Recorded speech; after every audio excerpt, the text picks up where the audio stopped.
মাঠের বাস্তব চিত্র জরিপ করে তথ্য নিয়ে আমরা দেখলাম যে সেখানে আমাদের প্রার্থীর পক্ষে মাঠে সত্যিকার অর্থে প্রতিদ্বন্দ্বিতা গড়ে তুলে সেখান থেকে বিজয়ী হয়ে আসাটা খুবই দুষ্কর হবে। বরং সেই তুলনায় আমাদের শরিক দল বাংলাদেশ জামায়াতে ইসলামীর মনোনীত প্রার্থী জনাব ডক্টর ইকবাল হোসেন ভূঁইয়া, তিনি বেশি সম্ভাবনাময় বলে আমাদের কাছে নিরপেক্ষ বিবেচনায়, নিরপেক্ষ জরিপ এবং বিভিন্ন তথ্যের ভিত্তিতে আমাদের কাছে বেশি যুক্তিযুক্ত মনে হয়েছে। সঙ্গে সঙ্গে আমরা নিজেরাই আলোচনা করে বাংলাদেশ জামায়াতে ইসলামীর কেন্দ্রীয় নেতৃবৃন্দকে অবহিত করেছি যে আমরা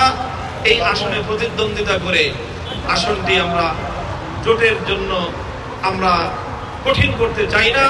বরং আপনাদের দলীয় প্রার্থীর যেহেতু ওখানে বিজয়ের সম্ভাবনা বেশি, এই জন্য আমরা আমাদের দলীয় প্রার্থীকে প্রত্যাহার করে দলীয়ভাবে বাংলাদেশ জামায়াতে ইসলামের মনোনীত প্রার্থী